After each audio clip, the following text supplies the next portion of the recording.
Kasi nung nakarami pamangkin ako na bininyagan, syempre pag binyag sinasabay yung birthday. Pag birthday pala guys ay 12 months yung lumipas. Tapos sa orasan guys, meron tayong 1 to 12. So 12 months, 12 hours. So naisipan ko lang na gumawa ng isang orasan na talagang very special. At sobrang ganda nito guys na giveaway. Lalong-lalo na guys sa magpapabinyag nga o magpapa-birthday.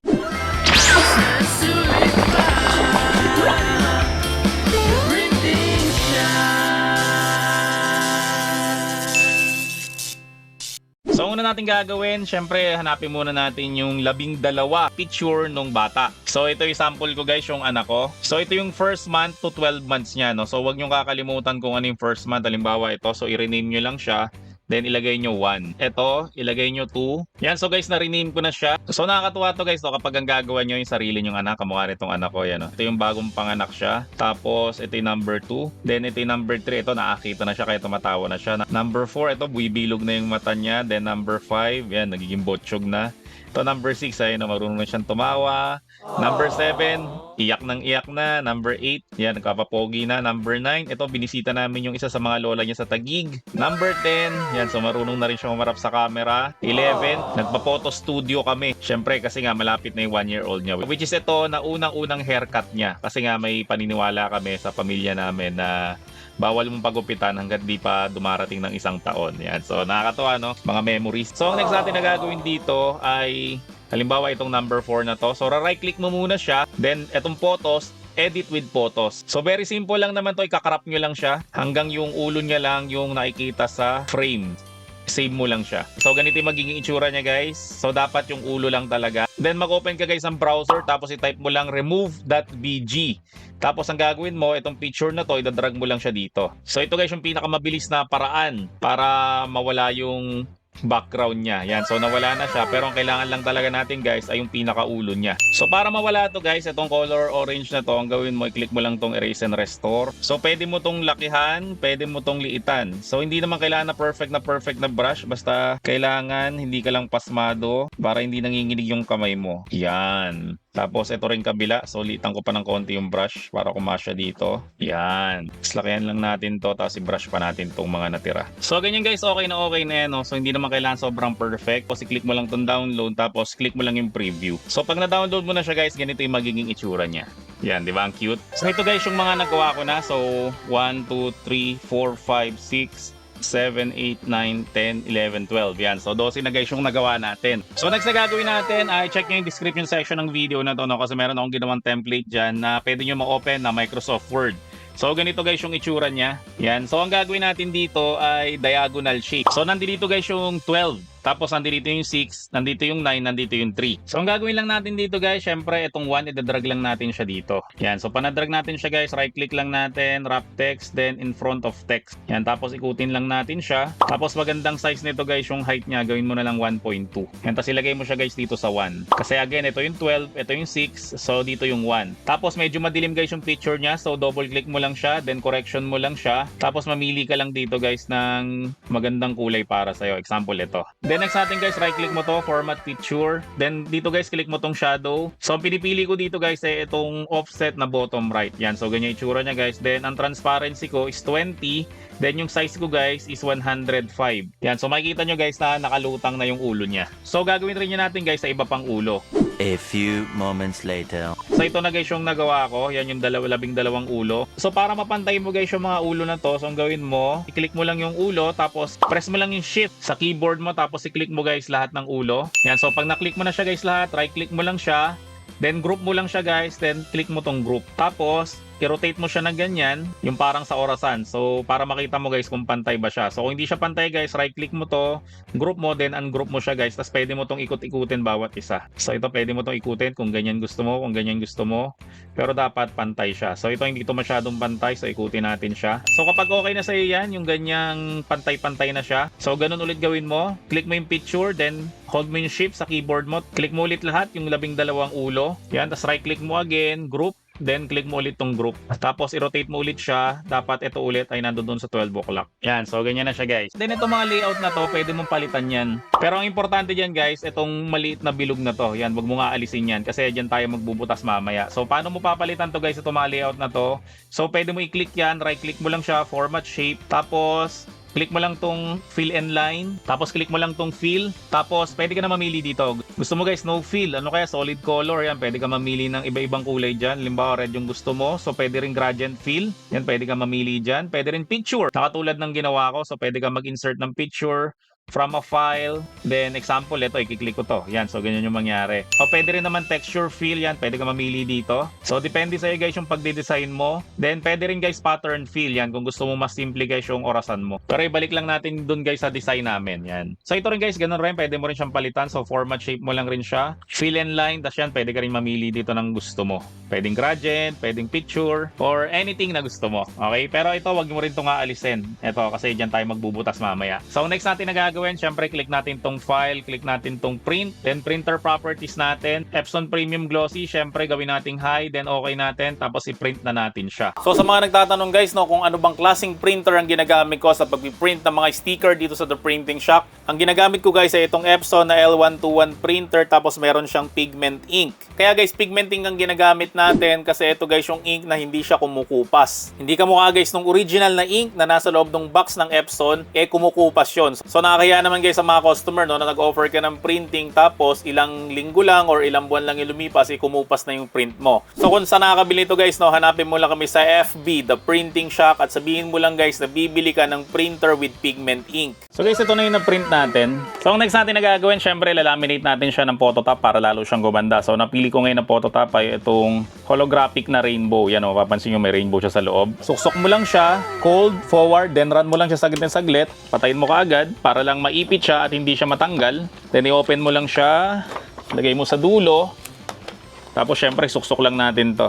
Yan, then i-run mo na siya ng tuluyan. Then syempre ang next natin na gagawin ay ikakat na lang natin to. Tapos dito guys, ingat ka sa pagkakat dito. Kasi ito ay hindi natin to ikakat pa. So dito muna tayo mag-focus, cut natin to. So ganito guys, dapat yung itsura ng cut natin. So ito yung sarilo. Then ito dapat buo to. Tapos ito yung nakahiwalay. So next na gagawin natin guys, syempre kuha lang tayo ng Sintra board. Then idikit lang natin to.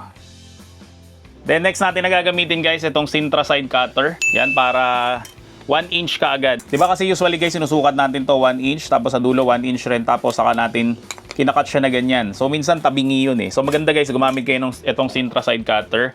So meron siyang tatlong sukat. Meron siyang 1 inch, meron siyang 3/4 inch. And syempre meron siyang half inch. So makikita nyo guys, meron siyang blade na nakausli. Tapos meron siyang hamba dito. So itong hamba na to guys, ay ito yung dito siya. Yan sa dulo. So ito yung stopper. So ang ginagawa dito guys, gaganyan nyo lang siya. Tapos saka nyo siya hihiwain. Pasadahan pa natin na isang beses pa. Yan o, makikita nyo guys na wala na tayong sukat-sukat pa. Pero kapag chinek natin to, ay sakto yan sa 1 inch. So pwede mo rin tong gamitin guys kapag gumagawa ka ng 3D na Sintra board. Diba nilalagyan mo dito 1 inch. Yan o, para lagi siyang pantay. So sa mga gusto mag-avail nito, itong Sintra side cutter. So hanapin mo lang kami sa FB, The Printing Shop.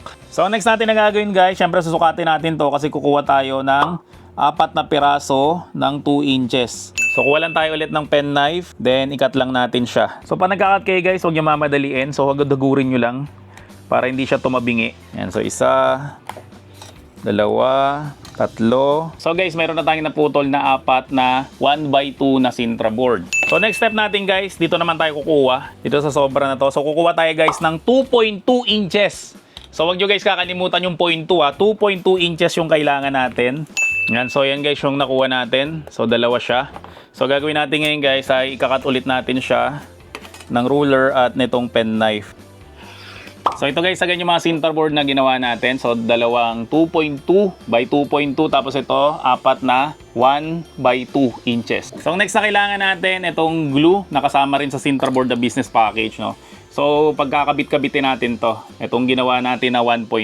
Yan. So para hindi kayo malito, so laging sa tuktok, then idikit mo ito dito. Yan, so ganyan. So ganun ulit gawin natin. So ikutin mo lang siya, yan, sa tuktok ulit. Then idikit mo ulit siya dun sa gilid. Then pinakahuli, ganun ulit. So idikit mo lang siya dito. Saka ito rin, Itong pinaka-taas niya. So itong right side nakapatong, itong left side naman ay nakadugtong. Yan, so meron na tayong square na box. Then sigurado naman alam niyo na kung ano gagawin dito. So lagyan niyo lang to guys ng glue. Then saka natin to ipatong. Yan. So makikita niyo na sakto yung gawa natin. Then dito rin sa ilalim. So lagyan natin ng glue. Patong lang natin to. Yan. So meron na tayong box. Then ang next na kailangan natin ito. Itong ginawa natin. Itong sticker na parang letter T. So babalatan lang natin to. Yan. Then syempre lalagay natin siya dito. Okay. So make sure lang na pantay yung pagkakalagay nyo. Yon. Then ito i-fold mo lang to. Then syempre itong nakahiwalay na sticker na to ay idikit natin siya dito sa butas. Tapos yung mga sobra guys, pwede nyong guntingin yan kasi mas maganda ng sobra kaysa kulang. Kasi pag kinulang yan, halata mo. Pag sobra, magagawa ng paraan. Mas maganda siya pag sinobrahan natin ng konti. Yan. So sa tuktok guys, may makikita kayo dito na butas. So syempre gamit ka lang ulit ng pen knife. Then hiwain mo lang yung butas na yon. Yun yung kinagandahan ng pen knife eh. Kasi mas precise siya kaysa sa cutter. Kasi ito para ka lang may hawak na ball pen. Yan. So kunin mo lang to. Yun, so nabutasan na natin siya. So next natin na gagawin, kukunin na natin to. So gamit lang tayo guys ng ruler at syempre ng pen knife. Then kuha ka lang guys ng gunting. Naalala niyo sinabi ko sa inyo dito, itong gitnang butas na to. Yan, so butasin lang natin siya. Tapos palakihin mo lang siya. Yan, so huwag kayong mag-alala guys, kahit na medyo pangit yan, okay lang yan. Kasi matatakpan naman yan. Then syempre guys, ang susunod natin na kailangan ay ito na ang mekanismo ng orasan. Kaso wala kaming binibenta nito, pero kung saan nakakabili nito, so maglalagay na lang ako ng link sa description section ng video na to kung saan ba to nabibili. So ilagay mo lang siyang ganyan mula sa likod. So, make sure lang na itong sabitan ay dito siya sa alas 12. Yan, kasi nga diagonal yung gagawin natin. So yung washer naman guys, ang ilalagay natin, washer. Then next naman ay itong tornilyo. Yan, so makita nyo guys na hindi na halata yung butas, di ba? Then next natin na ilalagay, syempre, ito muna guys yung kamay ng oras. So siya yung pinakailalim. Then next naman guys ay yung para sa minuto. Then last naman guys ay ito yung para sa seconds. Yan, tapos lagay muna natin siya lahat guys sa alas 12. Tapos ilagay na natin yung baterya sa loob. Yan, so iikot na yan. Then ang oras ngayon ay alas 3 na. Yan, so gumagalaw na guys yung orasan natin. Then ito naman guys yung stand natin na ginawa kanina. Yan, so ilagay lang natin siya dito. So ito na guys yung nagawa natin na relo. O, di ba? Super cute. Sobrang personalized talaga nito. Ito nyo naman, oh. Yung 12 ulo nung baby ko mula nung pinanganak siya hanggang sa lumalaki na siya. Tapos hanggang sa 1-year-old na siya. Very nice.